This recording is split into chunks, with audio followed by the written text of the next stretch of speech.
Dans cette nouvelle édition, j'ai l'honneur et le plaisir de recevoir Marc Rousset, économiste, chroniqueur et auteur français, à l'occasion de la sortie de la version russe de son livre « Notre faux ami, l'Amérique ». Alors, outre le contenu de son ouvrage, avec lui, en sa qualité d'observateur averti des questions internationales de sécurité et de défense, nous allons analyser également les relations entre la Russie et l'Europe, dont notamment la France et l'Allemagne, la situation en Ukraine et le rétablissement des contacts diplomatiques entre Washington et Moscou, et enfin la situation au Proche et Moyen-Orient. Alors, cher monsieur Marc Rousset, bonjour et Bonjour. Merci d'avoir accepté de nous accorder cet entretien. Bien, merci pour avoir me fait l'honneur de m'inviter. Donc voilà la version française du livre, Notre faux ami, l'Amérique, de monsieur Marc Rousset. J'ai beaucoup aimé sa lecture, même si je n'ai pas pu lire tout dans le détail, je n'ai pas eu le temps. J'ai pas eu le temps, je m'en excuse. Alors, un ouvrage qui est préfacé par Piotr Tolstoï. Oui, j'ai vu. Alors, Marc Rousset. Oui. Bon, ce que vous écrivez dans votre livre, vous faites un topo complet depuis des décennies, depuis au moins le déroulement de la Seconde Guerre mondiale jusqu'à la période actuelle, de l'évolution des relations entre l'Amérique et la France, oui. en commençant par la France, et puis l'Europe. Donc, disons, vous le contextualiser dans la situation actuelle. Moi, ma question d'abord, c'est pas le contenu déjà est quand même pratiquement, on pourrait dire, assez exhaustif pour faire le point sur ces relations-là. Mais moi, la question que j'aimerais vous poser, pourquoi maintenant? Est-ce que le choix justement de l'édition de ce livre, et en particulier la version russe, est important, vous l'incrustez dans la situation internationale actuelle? Oui. Alors, la réponse est très simple. Tout d'abord, le maintenant, ça c'est peut-être le hasard, parce qu'en fait, ce livre, c'est le fruit d'une réflexion de 30 ans. C'est-à-dire que je ne suis pas un homme, et alors, je réponds à la question maintenant, je ne suis justement pas un opportuniste qui, à l'occasion de la guerre en Ukraine, a éprouvé le besoin de s'exprimer. Moi, c'est tout le contraire. Moi, c'est une réflexion. Il n'y aurait pas eu la guerre en Ukraine, j'aurais écrit exactement le même livre. Je tiens à le dire. Voilà, donc c'est pas maintenant, c'est plutôt le maintenant pour moi, parce que les années passent, donc il est temps à un moment donné de tirer la conclusion, parce que dans 10 ans, voilà, je serai nonagénaire, comme on dit, hein, donc voilà, je suis octogénaire, tout récemment. Voilà, donc c'est le fruit d'une évolution plutôt que maintenant. Et je trouve qu'il est bon maintenant d'en parler, parce qu'effectivement, nous sommes aussi à un moment critique. Absolument. Nous sommes à un moment très dangereux. C'est-à-dire que moi, j'ai vécu la splendeur française, le temps qui était intelligent, où la France, en particulier, c'était dans ma jeunesse avec le général de Gaulle. C'est un chapitre de mon livre qui est inspiré d'ailleurs très directement du livre d'Éric Branca, l'Américain. Mais moi, j'en ai fait un chapitre. Éric Branca, c'est un grand succès. C'est un livre historique. Voilà. Et lui, il faut le dire à tous les auditeurs de l'Afrique francophone, ils peuvent être déçus par nos dirigeants actuels, par M. Macron, mais des gens comme De Gaulle, qui étaient la grandeur de la France, qui ont compris que, à un moment donné, il fallait que l'Afrique reprenne son identité, etc. Lui, qu'est-ce qu'il a fait, De Gaulle? Il a fait une guerre de 30 ans contre l'Amérique. C'est ça, sa vocation géopolitique. Les gens n'ont pas compris. Même lorsqu'il était à Londres, il faut que les Africains sachent, De Gaulle disait, en parlant de Roosevelt, je ne sais pas s'il fait la guerre à Hitler ou à moi, quoi. C'est-à-dire que à tel point les relations de Gaulle étaient absolument terribles, en particulier avec Roosevelt. Avec Churchill, il y avait le respect mutuel. Churchill, c'était le British mais il y avait une estime mutuelle entre De Gaulle. C'est que Roosevelt, il voulait vraiment... De Gaulle, c'était le Frenchie, c'était le français, et qui voulait vraiment... voilà, il voulait le supprimer. Il aurait aimé mettre Laval, si on avait laissé faire Roosevelt, il n'avait absolument pas compris. D'ailleurs, il y a des preuves Oui, non, mais il était justement, prêt à mettre ils Laval, ont coopéré Darlan, déjà n'importe avec, qui plutôt que De Gaulle. Voilà. ils ont Alors, coopéré avec justement le gouvernement de Vichy, oui, juste oui, avant d'entrer dans la bien sûr, guerre. bien sûr, bien Alors, sûr. maintenant, je vais vous laisser justement nous raconter cet épisode-là parce que c'est très important.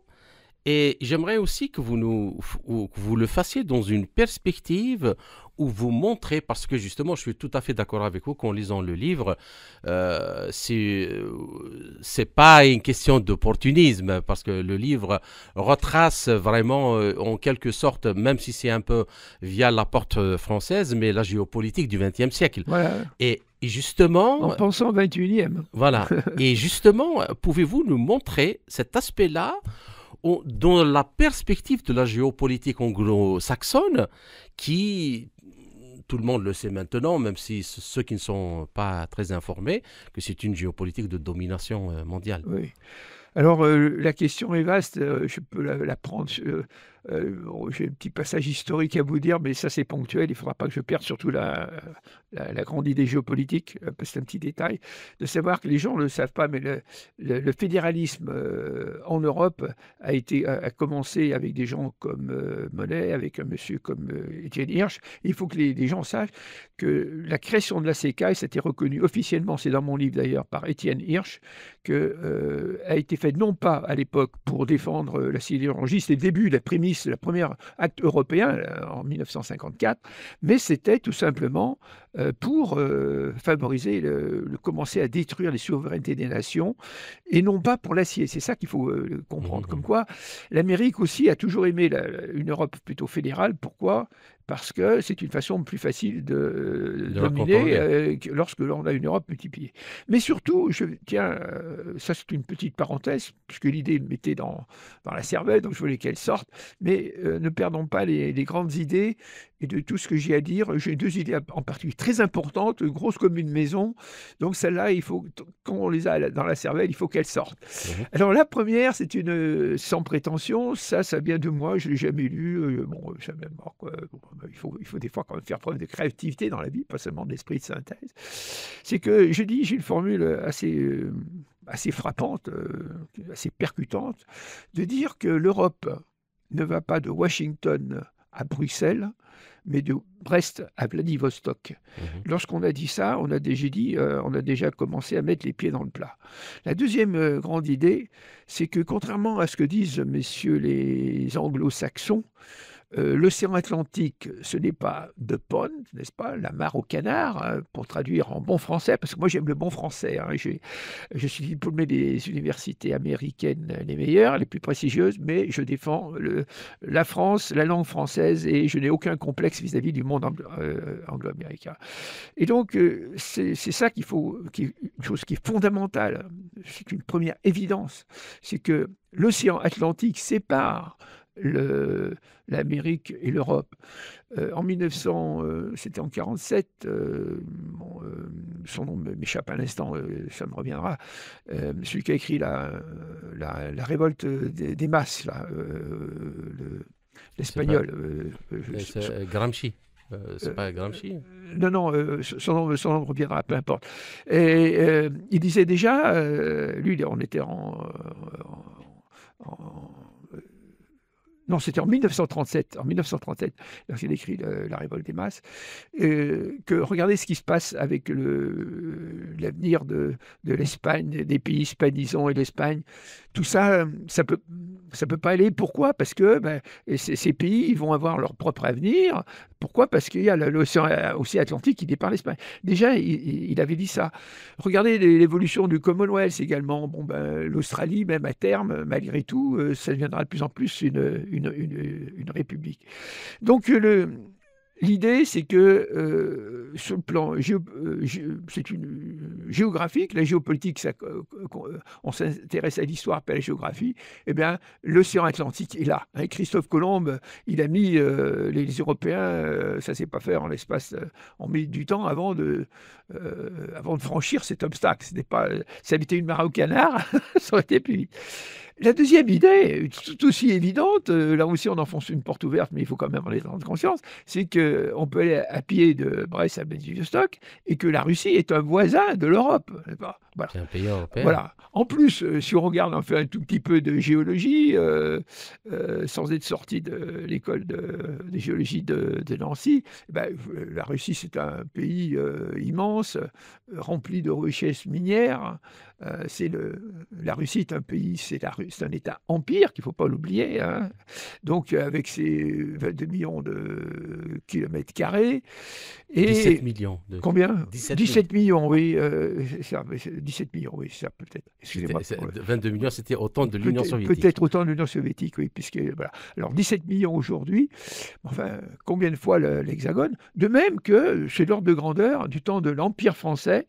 Je tiens à le dire pour nos amis africains, eh bien, la France, la puissance française représentait à peu près 10 millions de kilomètres carrés avec la fameuse formule que je tiens à dire, puisque je m'adresse aux Africains francophones. Ce qu'il avait dit, c'était un peu prétentieux, mais c'est l'amiral Darlan, il avait dit une chose, que l'Empire sans la France, ce n'est rien, et la France sans l'Empire, ce n'est rien non plus. C'était une assez belle formule qui, je pense, ne vaut plus aujourd'hui, mais à l'époque, qui traduisait une chose. Donc voilà, je reviens à l'essentiel de votre question, c'est cette réalité géopolitique. Et puis alors, je voudrais en profiter pour faire une remarque assez profonde, celle-là, plus profonde que ces constats géographiques très primaires. C'est où là, je ne l'ai jamais lu, mais je voudrais quand même peaufiner les idées de Mackinder. Vous savez, ce grand historien qui, avec sa présentation de l'île Monde, et puis vous avez du centre du monde. Le fondateur, justement, je parle pour les auditeurs qui, eux, tout le monde ne connaît pas les idées de Mackinder. Et puis, c'est en décrivant la planète, et puis finalement, vous avez deux continents. Alors, l'Afrique étant là liée à l'Europe, selon Mackinder, et puis vous avez ces deux, comme on dit en anglais, les deux îles qui seraient l'Amérique et l'Australie. Voilà.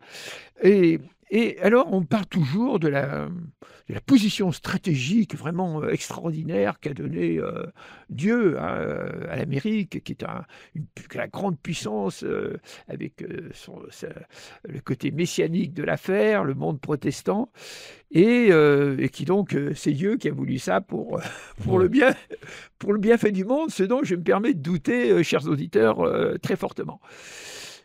Et puis, il y a une autre... alors, c'est pour ça que nous, moi, petit Européen, dans cette France qui, aujourd'hui, géographiquement, c'est un petit pays, par ça disant. Elle a encore des restes de grandeur. Si le peuple français peut reprendre un jour peut-être son importance, le jour elle ne connaîtra plus sa décadence actuelle.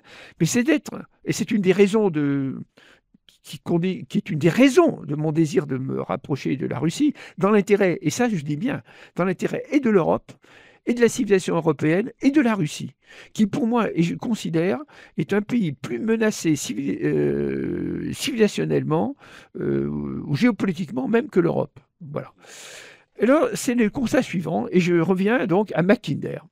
Parce que, vous regardez un peu, si on a le malheur ou le bonheur, pour moi, de faire cette grande Europe. Alors, il ne s'agit pas de faire la grande Europe comme le voulait Staline ou comme même le voulait Napoléon en financiant tout le monde, mais en rapprochant tout simplement, en faisant une sorte de confédération européenne.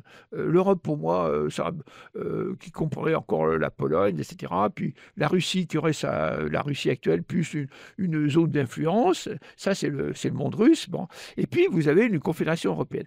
Imaginez ce que la nature à ce moment-là donnerait au monde européen, chers auditeurs. Absolument. Voilà. Nous aurions une position géopolitique encore plus rêvée que ce que Dieu a bien voulu, soi-disant, donner à l'Amérique. Nous aurions, en tant qu'Européens, nous aurions, nous aussi, comme l'Amérique, l'ouverture sur l'océan Atlantique et sur l'océan Pacifique, Vladivostok et Brest. Les choses sont claires. Nous aurions, en plus, nous situons, non pas dans les 2 îles en dehors du centre du monde, mais nous sommes dans le centre du monde. Alors, il vaut quand même mieux être auprès le bon Dieu que ses saints, n'est-ce Ouais, pas? ouais. Et puis, nous aurions en plus la chance extraordinaire, c'est que le Heartland dont parle M. Mackinder, Mackinder. ce serait nous. Donc, ça serait le Heartland, le vrai Heartland. Ce ne serait pas un petit morceau du Heartland. Voilà. Et en plus, chose extraordinaire, nous aurions accès à l'Arctique, puisque actuellement, comme vous le savez, Ouais, ouais. l'Arctique devient de plus en plus navigable. Et je passe sous silence, en plus, comme vous le savez, chers auditeurs, cette nouvelle voie navigable, cette nouvelle route qui porte un nom anglais, qui était instituée, qui est tout simplement ce que j'appelle en bon français la voie de la Caspienne vers les Indes, Mhm. qui serait l'ouverture du monde européen, en pouvant éviter, si nécessaire un jour, s'il y avait un blocage quelconque, le canal de Suez, n'est-ce pas? Donc vous imaginez cette position stratégique absolument extraordinaire. Euh, si Trump rêve de faire de la Russie, des États-Unis, une forteresse américaine, Fortress America, comme ils disent, nous, Européens, on pourrait aussi faire quelque chose dans un esprit non pas de conquérance, d'impérialisme, de vouloir dominer le monde africain, le monde asiatique, non, simplement de pouvoir être une puissance suffisamment forte pour vouloir la paix dans le monde. Et c'est bien sûr, moi, mon idée, tout ça, c'est pour faire la paix. C'est pour faire la paix avec la Russie, c'est pour faire la paix avec le monde. Ce n'est pas pour demain aller reconquérir le monde. Ce serait même plutôt dans un esprit de préserver la civilisation européenne, voyez-vous. Donc pas D'accord. du tout un esprit de domination et de conquête. Ça Alors, aussi, c'est très important.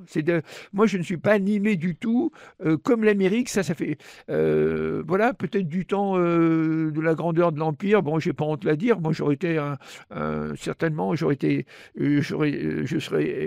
prêt à m'engager dans les cavaliers de Murat, hein, parce que c'était l'époque. Mais aujourd'hui, mon attitude est pas du tout impérialiste et pas du tout d'accord. vouloir conquérir le monde. C'est vouloir tout simplement vivre en paix en étant suffisamment fort pour se défendre. Voilà. Alors, justement, pour revenir au contenu de votre livre, vous venez d'évoquer une idée très importante. C'est cette idée-là de Brest, d'une Europe de Brest à Vladivostok. Il y a d'autres qui parlent de Lisbonne à Vladivostok. C'est pareil. C'est pareil. C'est la- kiff-kiff, comme on dit en Oui, Algérie. voilà, c'est kiff-kiff. Alors, justement, quand on regarde un peu l'histoire de la création de l'OTAN, Oui, il est dit dans les premiers textes fondateurs de l'OTAN que l'OTAN est créé pour 2 raisons. La première, c'est empêcher que l'Union soviétique envahisse l'Europe occidentale. La deuxième chose, c'est empêcher qu'il y ait la moindre coopération entre l'Allemagne et l'Union soviétique, c'est-à-dire et la Russie. est-ce que je peux faire Oui, oui, une oui. petite intervention? Parce que déjà, j'ai une réponse et une formule. Juste une seconde. Non, Je termine. Excusez-moi, justement, je vous écoute, excusez-moi. Ouais, et je vous pose la question et je vous laisse Oui. développer. Donc, c'est empêcher l'Allemagne. Actuellement, on pourrait rajouter que l'OTAN est en train de jouer, pas uniquement empêcher l'Allemagne de coopérer avec la Russie, mais même la création, il veut empêcher la création de l'axe Paris-Berlin-Moscou. Oui. Et si on veut encore étendre Paris, Berlin, Moscou et Pékin, si l'on rajoute toute l'Eurasie. Est-ce que cet enjeu-là est toujours présent? Est-ce que c'est justement ça que vous voyez comme l'obstacle majeur à cette idée-là que vous avancez d'une Europe de Brest à Vladivostok? Oui, oui. Alors, je tiens à le dire, et puis peut-être, vous savez, en un mot de ce que vous avez dit, la fameuse formule du premier secrétaire général de l'OTAN, qui était un Britannique, et qui avait dit à quoi ça sert l'OTAN, de garder, de mettre les Américains dans l'Europe, to keep the Americans in en anglais, to to put the Germans down, de mettre les Allemands sous la botte, aujourd'hui traduire par mettre les Américains sous la botte, et de mettre les Russes dehors, and the Russians out. C'était une formule absolument géniale, hein. Je reconnais en anglais, la formule est géniale. Donc ça veut bien dire, et ça pour moi c'est un des créneaux fondamentaux, c'est la pensée du général de Gaulle, c'est-à-dire que l'OTAN, voilà, c'est une machine à fric pour vendre du matériel militaire, et non seulement ça n'aide pas à nous défendre, mais ça nous empêche de garder l'idée de nous défendre, et de nous mettre tout simplement, de faire de nous des valets au service de l'Amérique pour acheter, comme le font les Allemands. Bon, les Allemands sont devenus de véritables valets, hein, n'est-ce pas, hein, il faut le savoir. Et donc d'acheter du matériel militaire américain. Donc tout ça, c'est absolument contraire. Et moi, vous avez ces petits crétins, il faut le dire, qui nous dirigent actuellement en Europe, qui pleurent parce que l'OTAN risque de disparaître. Moi, je suis content si l'OTAN disparaît. C'est le premier acte c'est le début du monde européen. De même que des gens pleuraient lorsque l'Angleterre est sortie. Pour moi, j'ai dit heureusement, parce que l'Angleterre n'a jamais voulu c'est le cheval de Troie de l'Amérique en Europe. Voilà. Alors, ça, c'est pour si vous voulez, l'idée de l'OTAN. Il faut sortir de l'OTAN. C'est le premier acte libérateur. Moi, je dis bien aujourd'hui, la France, avec l'Union européenne, que nous avons été à l'origine, nous sommes aujourd'hui prisonniers. Nous vivons une dictature de l'Union européenne. Nous vivons l'emprise américaine. L'Amérique nous détruit. Elle nous détruit économiquement. On vend Alstom, etc. Elle nous détruit militairement. Elle nous détruit culturellement, nos Français, n'est-ce pas? Et lorsque vous avez, il faut le savoir quand même, chers auditeurs francophones, qui faites l'honneur souvent de parler français mieux que les Français, je tiens à le dire, qui sont les derniers défenseurs. C'est une honte ce qui se passe actuellement. Est-ce que vous savez que c'est le président Macron qui a introduit l'anglais aujourd'hui à Bruxelles? Si on parle français, anglais aujourd'hui à Bruxelles, c'est en particulier Macron qui vient d'instituer ça avec von der Leyen. Alors que le Royaume-Uni a quitté. Le président de la République, on avait une chance unique, les Anglish qui foutent le camp, on pouvait remettre le français, faire le minimum de... Et nous avons un président, je m'excuse, hein, là je vais être poli, mais fini, vous voyez ce que je veux dire, fini, qui se permet de... C'est une trahison, c'est scandaleux, mais qu'est-ce que vous voulez, vraiment ça me touche trop au cœur. C'est un exemple, peut-être pas le plus important, mais qui est quand même assez significatif de ce que nous vivons, des malheurs de la France actuellement. Voilà. Et surtout, j'en reviens à ce projet avec une idée très particulière qui, je pense, encore n'a jamais été abordée géopolitiquement par n'importe qui dans le monde. Alors, ce que je dis est peut-être prétentieux, mes chers amis, je m'adresse à vous. J'attire votre attention et je tiens à le dire que moi, je pense, je suis persuadé, l'histoire le dira, que ce livre a une importance aussi grande que le choc des civilisations de Samuel Huntington. Je pèse mes mots. Hein. J'ai 81 ans, j'ai eu le prix de l'Académie des sciences morales et politiques avec Perfit, etc. Je pèse mes mots. Ou que le grand échiquier de Zbigniew Brzezinski. J'en suis intimement persuadé par la valeur, par le message qu'il représente. Alors, moi, je ne me prends pas pour De Gaulle. Hein, De Gaulle était infiniment supérieur à moi. Mais moi, je dis déjà, pour moi, lui s'arrêtait à l'oral. Moi, je dis, ça, c'est une erreur d'analyse totale. C'est là où mon livre apporte une idée nouvelle qui est très importante. Et je réponds à votre question exactement, cher ami Louage. C'est que moi, l'Europe doit aller absolument jusqu'à Vladivostok. C'est fondamental. Et puis, je vais vous donner 2-3 formules qui sont assez percutantes et qui souvent vont laisser peut-être certains auditeurs pantois. C'est que l'enjeu, alors ça, je ne l'ai jamais vu, je ne l'ai jamais lu, l'enjeu, personne actuellement, alors qu'on est en pleine guerre en Ukraine, se préoccupe de ça, mais moi, je tiens à le dire, c'est que l'enjeu des Européens, du monde européen, pour le XXIe siècle, les Gaulois français inclus, c'est que le monde européen garde, par l'intermédiaire de la Russie, le contrôle de la civilisation européenne, en guillemets, sur l'immense espace que représente la Sibérie. Parce que là-bas, il y a les gisements. Voilà. Et ça, cher monsieur, je tiens à le dire, je ne l'ai jamais vu, je n'ai jamais lu. C'est une des idées fondamentales et très importantes que j'amène quand même, qu'on le veuille ou non. Voilà. J'ai une formule très frappante aussi que je tiens à dire, qui permet de mieux comprendre, sans vouloir choquer certaines personnes, mais qui est la suivante. Je ne suis pas, je tiens à le dire, moi je ne suis pas du tout anti-islam, je ne suis pas anti-chinois, je suis anti-rien du tout. Je tiens simplement à ce que moi, Européen, moi, chrétien, je puisse vivre en paix avec ma civilisation, mon identité, et que tout le monde soit heureux, que les Africains soient en Afrique heureux avec leur identité, que les Européens soient en Europe heureux avec leur identité, que tout le monde se respecte, mais que tout le monde reste chez soi, voilà, en se mettant. Donc, moi, je ne suis pas du tout anti-chinois, je ne suis pas du tout anti-islam, je ne suis pas du tout anti-rien du tout. Je suis simplement pour que ma civilisation ait une chance de pouvoir être pérenne et rester dans un espace que lui a donné l'histoire à ce jour. Moi, je prends l'histoire telle qu'elle est. Et c'est l'idée suivante. Si on imagine, c'est un exercice théorique, mais comme lorsqu'on va en mathématiques, il est bon certaines fois de passer à des côtés limites. Ça, c'est le géopoliticien qui, même si aujourd'hui ça ne correspond absolument à rien, pratique, mais c'est le rôle d'un géopoliticien, si vous voulez, comme disait Bismarck, si vous voulez, de menaces potentielles ou de dépasser, si vous voulez, la situation politique euh, et même la politique à court terme. Aujourd'hui, on est en guerre, laissez la guerre à l'Ukraine. Moi, je vais plus loin. Et c'est l'idée suivante. Si demain, et là je m'adresse aux Africains pour réfléchir, mais aux Européens pour réfléchir également, imaginons la chose suivante, et même aux Russes. Si demain, les Chinois, pour une raison quelconque, devaient arriver à l'Oural. Si demain, pour une raison quelconque, je ne veux pas savoir comment, c'est une pure hypothèse d'école, les islamistes de l'Asie centrale devaient arriver à Stavropol, qui avait été le point de départ de la conquête territoriale de terres qui aujourd'hui sont de nouveau des pays indépendants ou font même aujourd'hui toujours partie de la Russie.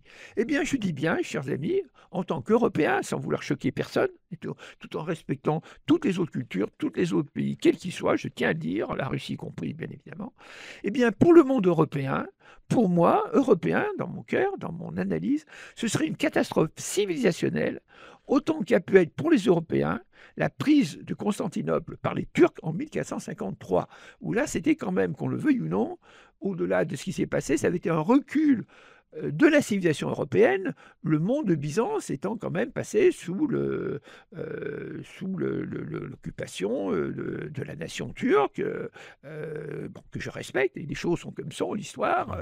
Voilà ce que je tiens à dire, pour ouvrir peut-être les yeux à ce que moi, dans un esprit pacifique, je souhaiterais éviter. Alors moi, évidemment, dans mon esprit, c'est de rester les choses telles que l'histoire l'a donné, tout simplement, aujourd'hui. Il ne s'agit pas d'aller conquérir à droite, à gauche, il s'agit tout simplement que ce monde européen garde peut-être cette chance que l'histoire lui a donnée. Voilà. Et en particulier que la Russie reste ce qu'elle est. Donc moi, mon esprit, c'est pas du tout de démolir la Russie, c'est au contraire de la consolider. Et comme je dis bien, j'ai une formule qui frappe aussi, le rôle géopolitique de l'Europe dans mon approche. Alors pour certains, je serai un vendu, un traître, hein, chacun sait. Moi, c'est d'être l'interland de la Russie. C'est-à-dire notre rôle, c'est non pas de démolir la Russie, mais c'est de l'aider d'une façon pacifique, bon, effectivement, en collaborant sur le plan économique, c'est de l'aider, d'apporter ce monde, cette culture européenne, même démographique. Pourquoi que des Européens émigrent en plus grand nombre en Russie? Pour consolider cette Russie, qu'elle reste ce qu'elle est aujourd'hui et que tout se passe bien. Éviter qu'il y ait aussi un déséquilibre de puissance et qu'un jour, il y ait peut-être la guerre. On ne sait pas.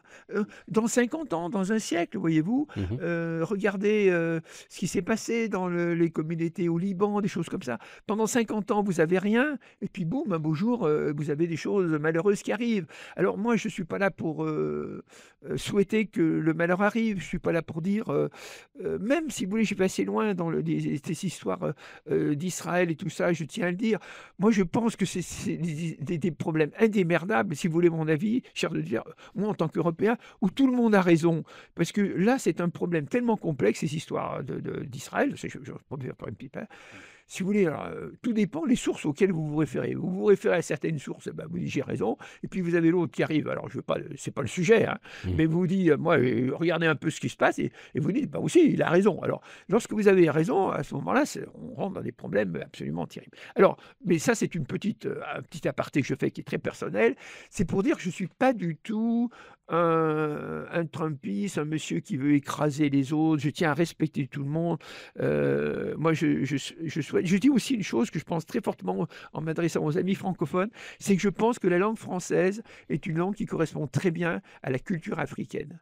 Je dis bien, je pense que c'est une langue qui correspond, je me trompe peut-être, mais notre langue est peut-être plus, d'ailleurs, je m'excuse peut-être que là je fais peut-être une erreur de jugement, peut-être plus encore au monde africain de la fille noire, en guillemets, francophone. Peut-être, me semble-t-il. Mais ça n'engage que votre serviteur. Et là, je ne prétends pas que c'est une vérité. C'est une petite impression que j'ai. Voilà. Mais c'est surtout, revenons à la géopolitique, c'est surtout ce message que j'ai. Et là, si vous voulez, je dépasse donc l'idée de De Gaulle, hein, qui lui s'arrêtait de l'Atlantique à l'Oural.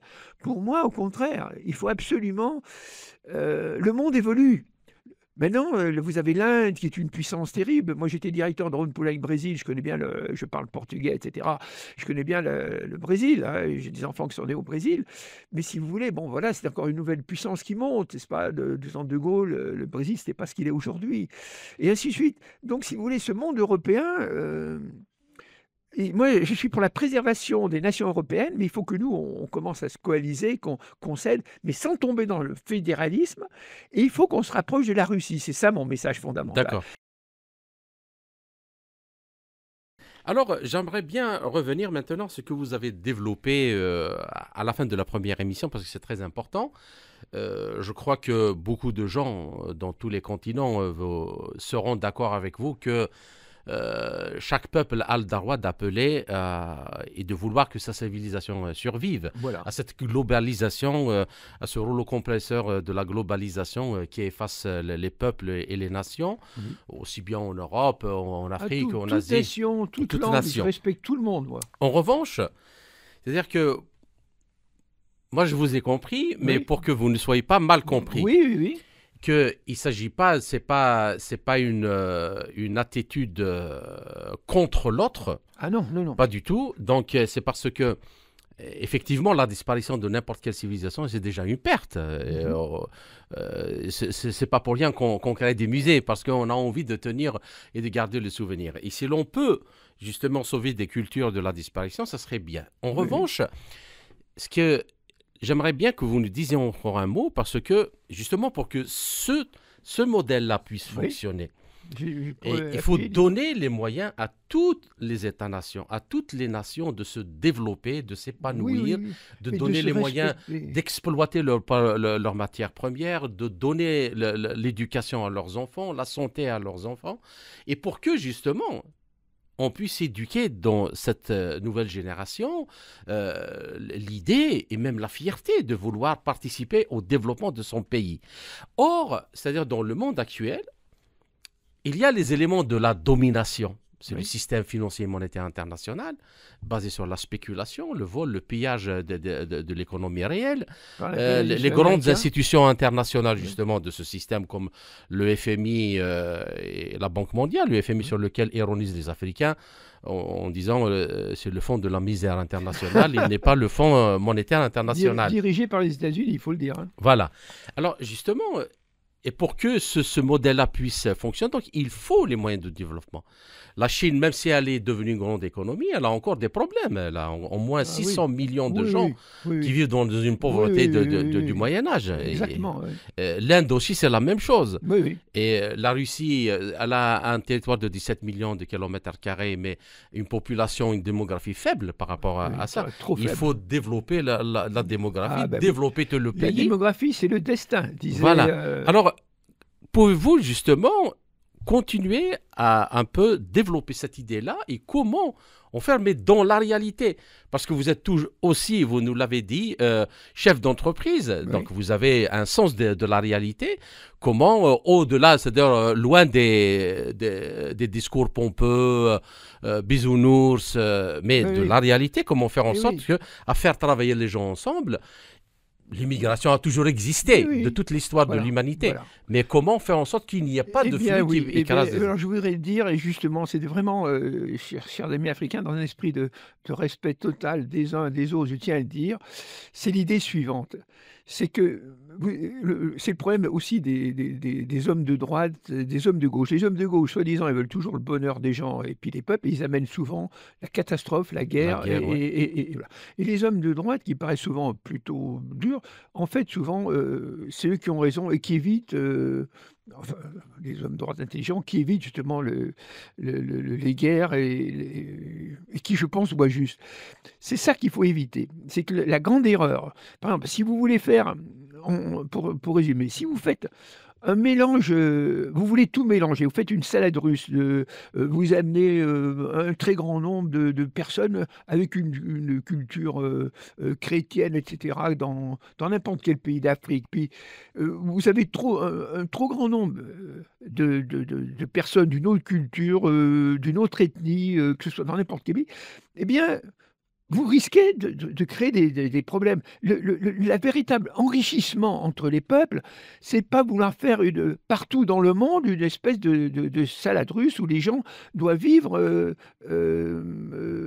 les uns à côté des autres. Ça, c'est une erreur parce que souvent, au lieu de vivre à côté des autres, ça finit par comme disait quelqu'un, par des affrontements entre les uns et les autres. Or ça, il faut l'éviter. Il faut qu'il y ait un certain nombre pour montrer qu'on se respecte, quelle que soit sa langue, sa culture, sa race, etc. Mais il ne faut pas qu'il y en ait un trop grand nombre, parce qu'à ce moment-là, c'est vrai pour les uns et pour tout le monde, quelle que soit la race. C'est ça qu'il faut comprendre. Ça, c'est la première chose dans un esprit de paix qui va à l'encontre de ce monde de gauche qui préconise toujours des belles idées et qui se traduisent par des catastrophes et qui amènent la guerre. Alors ça, c'est la première chose, si vous voulez, où j'espère me faire comprendre, chers amis, dans un esprit d'un Français de cœur qui respecte tout peuple africain dans son intégrité, en lui souhaitant de se développer et de connaître le plus grand développement économique possible,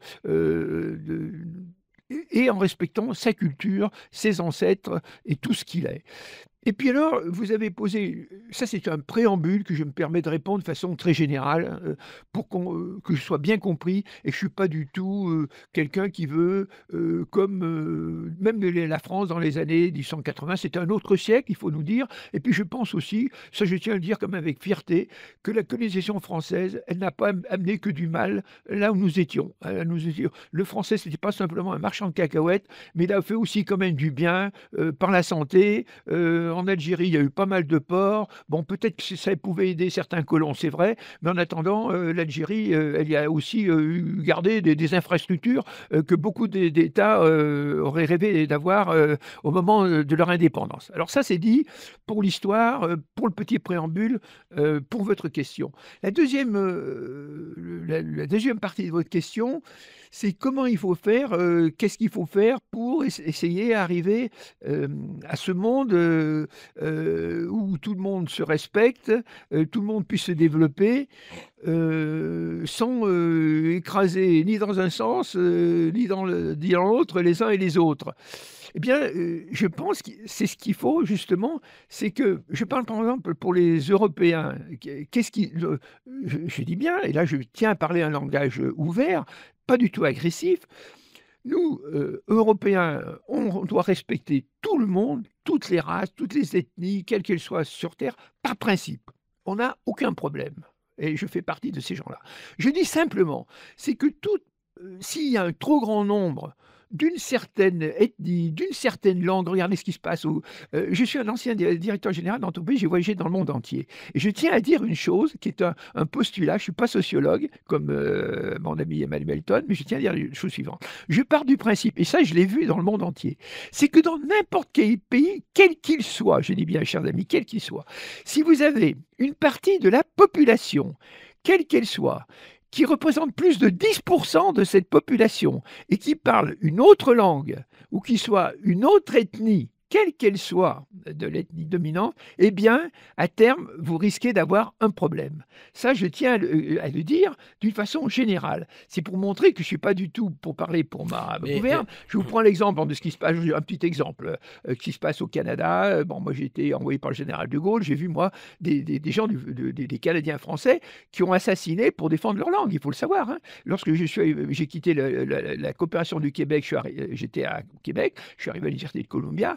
le Miss-Pierre Laporte avait été assassiné par des gens du Front de libération de québécois. À l'époque, c'était la langue française qui était en jeu. Voyez-vous, le FLQ, c'était essentiellement ça.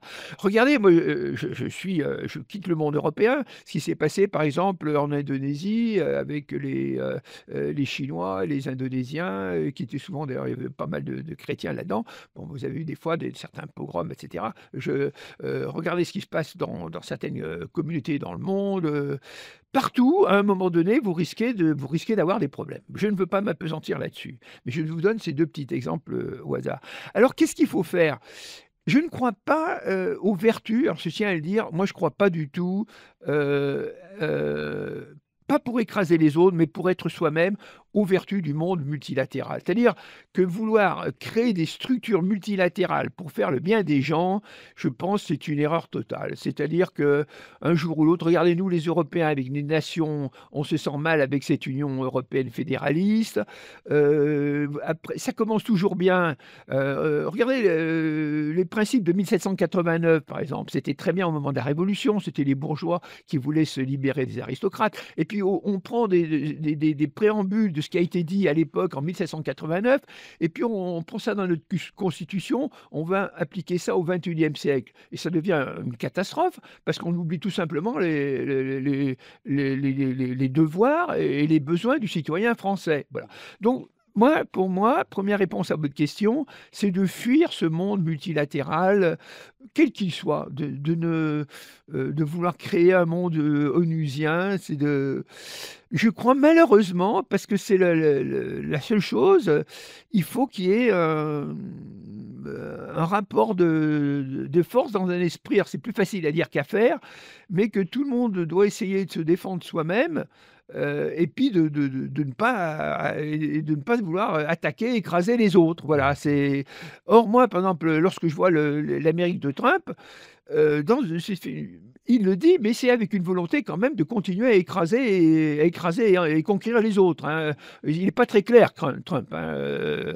Je dis, il apporte du bien aux valeurs européennes, mais en même temps, il proclame Urbi et Torbi qu'il veut prendre le Groenland, Panama. Il faut savoir que c'est quand même des terres au départ. Je vous signale, chers amis, hein, on a piqué, les Ricains ont piqué le Panama à la Colombie, hein, et puis ils ont créé le canal de Panama. Bon, voilà comment ça s'est fait, le canal de Panama. Il ne faut quand même pas oublier l'histoire de comment elle a commencé. Bon, ils veulent aujourd'hui récupérer le Groenland. Je m'excuse, moi, le Groenland, il fait partie dans l'histoire. Ce sont les Vikings, au 8e siècle, qui étaient déjà au Groenland. Donc, ça devrait plutôt faire partie de l'Europe que de... Bon, voilà. Donc, c'est ça, je crois, de changer la philosophie du monde, de changer la composition du monde en voulant éviter justement ce monde des grandes organisations multilatérales qui veulent le bien du monde et qui nous amènent de la catastrophe.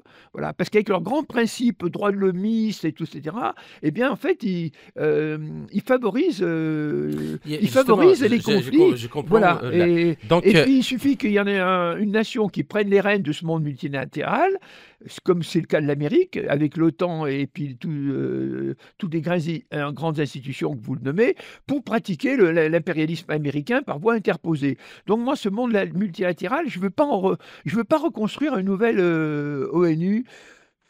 J'y crois pas. Je crois que quoi qu'on fasse, on a eu la Société des Nations, on a eu l'ONU, vouloir recréer un autre truc, moi j'y crois plus. Voilà ce que je dis. Voilà, tout simplement. Ok, justement, si l'on regarde bien l'histoire, c'est les guerres, l'impérialisme, le colonialisme, le nazisme, le fascisme, en réalité, c'est la même un peu matrice philosophique, idéologique qui a engendré le tout. On peut aller même à ces cinglés-là de sionistes qui mènent à un génocide à Gaza. Oui, oui. Je ne dis pas les Juifs. Hein. Non, vous avez raison. Donc, et justement, dans ça, vous disiez tout à l'heure que la France avait laissé des infrastructures en Algérie et tout. Ben, c'est pas l'avis des Algériens, ce que je veux dire. Oui. Parce que de l'avis des Algériens, même si la France a laissé d'abord, quand elle les a construits, ce sont les Européens qui avaient profité, jamais les Algériens. Je vous rappelle que, par exemple, quand le général de Gaulle est revenu au pouvoir en 1958, le plan de Constantine a scolarisé en Algérie Le plan de Constantine, Oui. en quelques années, ce que la France n'a pas scolarisé en 126 ans de colonialisme. Donc, Oui. c'est-à-dire Oui, que attendez, je permets de faire deux petites remarques quand je, même. je vais vous laisser, je vais Oui, vous oui, laisser. d'accord. C'est-à-dire qu'il faut que les choses soient discutées Oui, des deux côtés oui, et de oui. la et de Non, mais l'avis j'accepte, bien sûr, bien bien sûr. sûr. J'ai Alors, simplement deux petites remarques à faire, il n'y a pas de souci, objectives, il y a pas de à souci. ce que vous allez dire. Mais quand on J'accepte regarde l'idée. ça, en fait, on trouve le pouvoir financier toujours à l'origine des guerres, toujours à l'origine du colonialisme, toujours à l'origine, aussi bien jusqu'à même la L'intérêt Seconde Guerre économique aussi, mondiale, oui, de oui. l'intérêt économique. Et justement, quand on regarde le taux d'endettement actuellement du monde, des États-Unis, de l'Europe, Ah ouais, ah on se dit, est-ce que ce n'est pas la même main qui est toujours à l'œuvre et qui met les peuples les uns contre les autres? On déclenche une guerre en Ukraine, on la perd, puis et en maintenant Iran, on c'est va c'est en scandaleux ce Iran. qui va se passer en Iran. En Iran. Et donc, justement, est-ce que justement, il ne faudrait pas commencer par un développement physique de tout le continent, comme vous disiez, de Brest jusqu'à Vladivostok et faire en sorte à ce que ce concert soit complètement jugulé et faire en sorte que permettre aux nations de coopérer. Poutine, lors en 2004, je crois, ou en 2007, il avait proposé un tunnel qui passe par le détroit de Bering pour faire une liaison de rail entre la Russie et les États-Unis avec beaucoup de business, de commerce, c'est-à-dire de coopération. Il y a un moyen de faire la Oui, paix. oui. Bon sang. Donc, parce que il y a cet aspect-là, c'est-à-dire la culture qui est propagée dans les sociétés, c'est aussi une culture qui sert le système parce qu'elle a bêti les peuples et elle les rend des parois faciles à la manipulation et à l'asservissement. Oui, alors donc pour moi, il faut aussi que alors il y a les intérêts économiques, mais toujours aussi, c'est ce que je dis, dans un esprit civilisationnel. Ce que je propose, toujours l'idée de, vous voyez, par exemple, de faire quelque chose. Par exemple, là, j'aime bien le monde européen. Après, je ferai aussi une petite remarque sur l'Algérie. Mais ce que je propose, justement, c'est, je dis bien, ce rapprochement Europe-Russie, c'est quelque chose qui tient la route, parce que c'est se rapprocher. Alors, évidemment, avec des intérêts économiques, on aurait justement les Européens, au lieu d'aller vouloir, peut-être dans un but impérialiste, prendre des richesses qui sont en Afrique ou n'importe où, eh bien, tout simplement, aller les prendre, entre guillemets, dans le monde russe, où là, ben, comme par hasard, de nouveau, on serait des grands amis. Donc, voilà, pour moi, ce serait très positif. Et comme attitude, au lieu de vouloir aller prendre des ressources dans des peuples pour amener la valeur ajoutée dans son propre pays ou faire du bénéfice sur place. Une petite remarque avant de reprendre le plan. Bon, sur l'Algérie, moi, j'ai des remarques. C'est que quand même, je ne suis pas là pour, dans un esprit, comment dire, passé de dire, mais quand même une réalité pour nos amis algériens ou d'Afrique, c'est quand même que ça, c'est une vérité historique. Je crois que quand même, c'est quand même la France qui a créé l'Algérie. Il faut quand même pas l'oublier que l'Algérie n'existait pas, que sous le monde, lorsqu'elle était en 1830, lorsque les Français sont arrivés, le monde turc, bon, il y avait souvent des expéditions et les Berbères en particulier. Tous les 20 ans ou 30 ans, vous aviez des gens qui passaient pas un quart d'heure très agréable.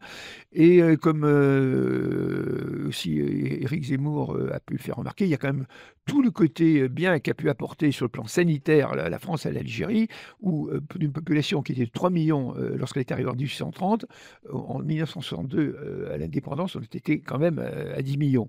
Et que de tous les pays où la France est passée, entre guillemets, c'est là où quand même peut-être que c'était effectivement pour ses intérêts aussi, mais ça représentait tout ce qui a été investi représentait un pourcentage très important du budget français, et que l'Algérie était vraiment un pays, par les investissements, qui était quand même assez privilégié.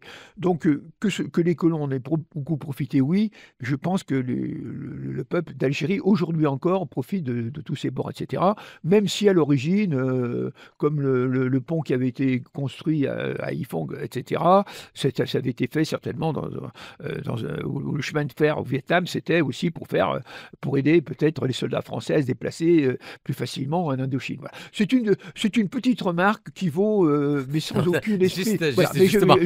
On n'est pas là pour discuter de ça. Non, je vais juste parce que je dois, comme il n'y a pas quelqu'un qui va répondre.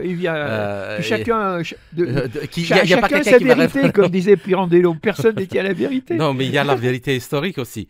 C'est-à-dire que dire que c'est la France qui a créé l'Algérie, ça peut-être. En tant qu'État. Voilà, donc dans le sens de l'État-nation westphalien. Voilà, c'est ça.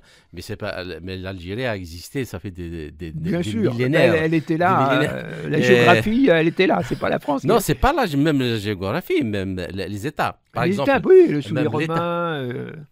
Jusqu'à même avant l'arrivée de la France. Parce que oui, bien sûr. La France, par exemple, les Algériens lui demandent de restituer l'archive de la guerre.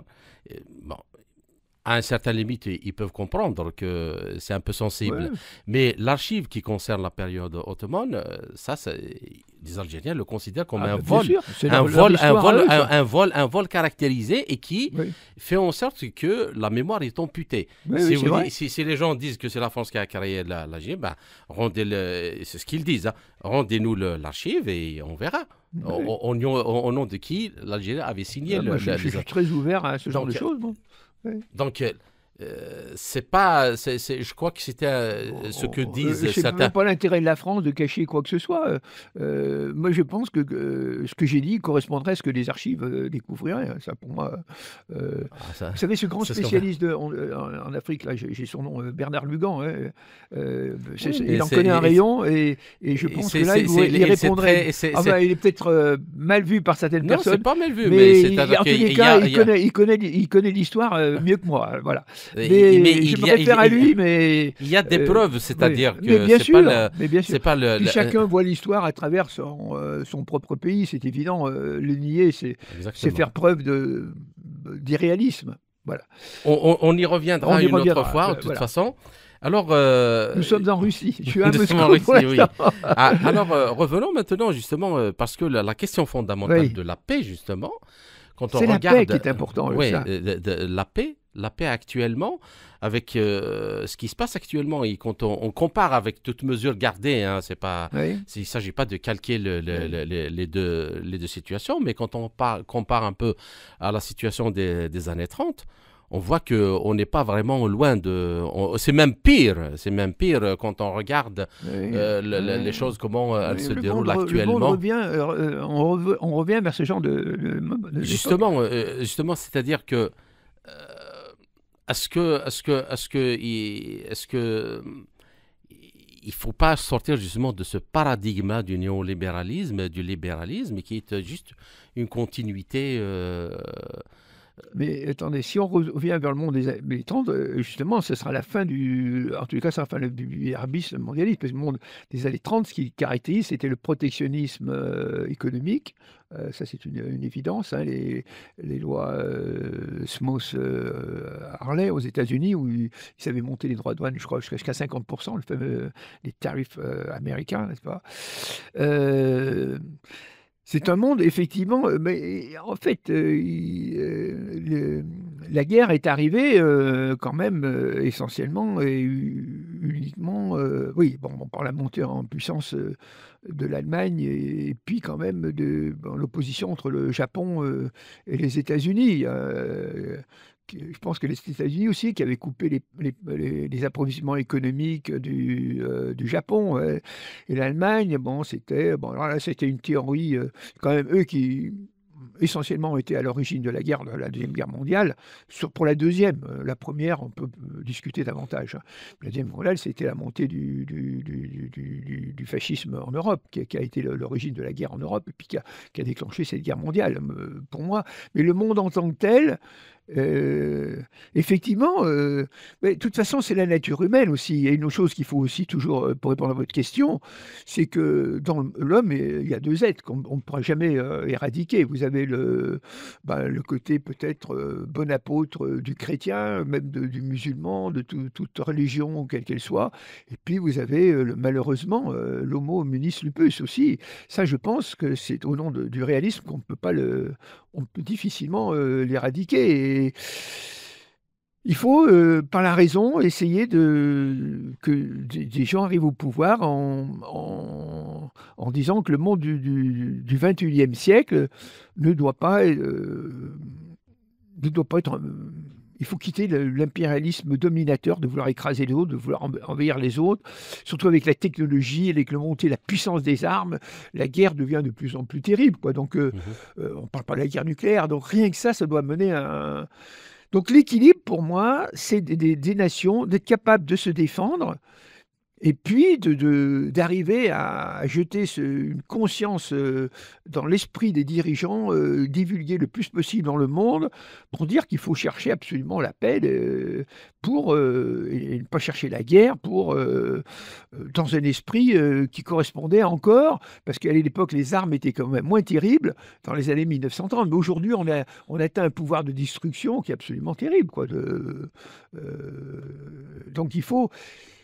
C'est par la culture, arriver à développer une autre culture dans le monde, même si c'est peut-être un vœu qui sera inatteignable, mais je pense que c'est la seule solution. Vouloir passer par des solutions multilatérales, je dis non.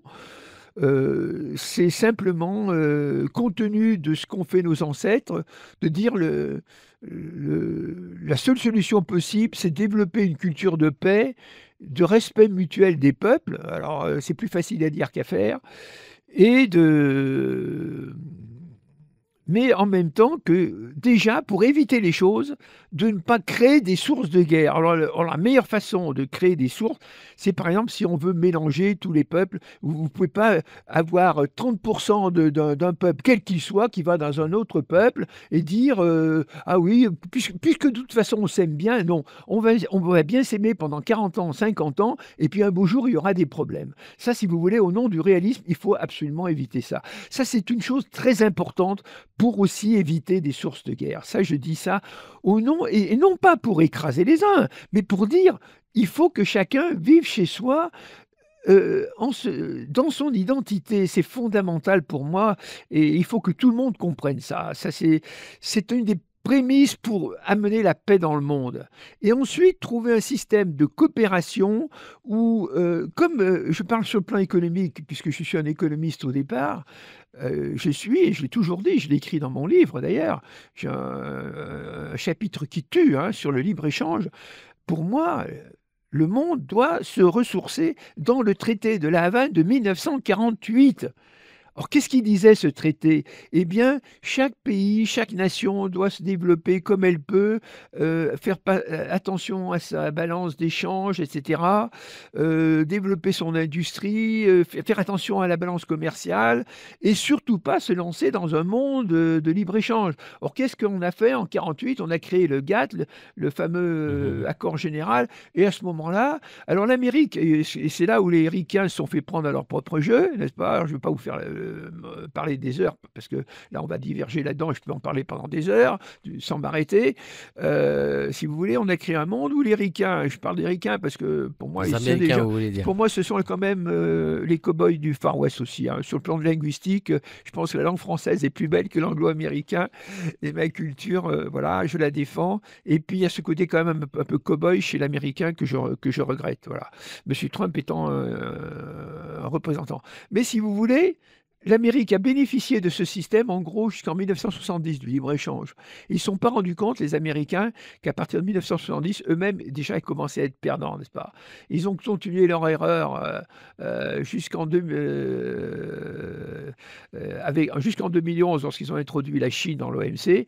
Puis un beau jour, Trump a eu le courage de dire, en 2018, je crois, 17, il a arrêté les frais, et il a raison sur le plan théorique. Je pense, chers amis, aussi, je tiens à le dire, qu'on n'arrête pas la vérité, et que malheureusement, la vérité pour le monde européen, c'est absolument d'instaurer des barrières parce qu'il est menacé économiquement. Et le monde européen, qui a fait partie des puissances impérialistes, qui a pris les pays africains, tout ça, comme des sources de matières premières, etc., où je ne parle pas de l'Angleterre avec les Indes, qui est l'exemple. Voilà, ça continue aussi. Avec le franc CFA, par exemple. Trump aussi, il veut continuer aussi d'une façon aussi un peu directe.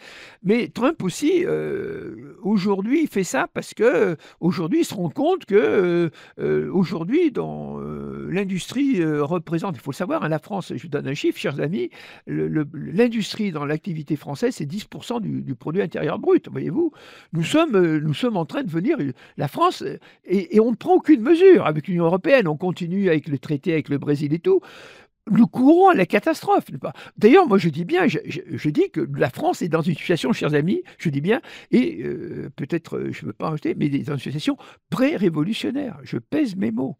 Parce que la France va éclater suite aux problèmes migratoires, c'est une réalité, je ne veux pas être un sale corbeau, hein, et elle éclatera suite à ces problèmes d'immigration incontrôlée, qu'on le veuille ou non, c'est une réalité, je ne pense pas un jugement. Et deuxièmement, parce que c'est une catastrophe économique. C'est ça, la France actuellement est en danger mortel. Je dis bien, c'est un danger mortel. Donc, et en plus, est en situation déficitaire, nous sommes en banqueroute. Voilà. Ouais. Ça, je tiens à le dire. Donc, comprenez aussi, chers amis, qu'il y aura une réaction du peuple de France. Pourquoi? Parce qu'il est en danger mortel. Et il y aura des réactions qui seront malheureuses, parce que les dirigeants n'ont pas su prévoir la catastrophe, les catastrophes qui viennent. Voilà ce que je dis ça, sans vouloir quitter les problèmes de la Russie. Ça, c'est un petit aparté que je faisais sur les problèmes du monde, puisque vous m'avez posé des questions. Mais moi, ce que je souhaite, c'est vraiment la paix. Par exemple, je vais intervenir très prochainement à l'Académie géopolitique en France, et je vous dis bien confidentiellement, le titre de ma conférence sera « Pour la paix et le rapprochement entre l'Europe et la Russie ». Ça vous montre bien l'esprit dans lequel je me tiens. D'accord. Voilà. Chers auditeurs, notre entretien arrive à sa fin. Marc Rousset, je vous remercie pour toutes ces réponses, toutes ces analyses et ces éclairages. J'espère qu'on se reverra pour une autre chance pour traiter d'un autre sujet. Donc je vous remercie encore une fois et à très bientôt.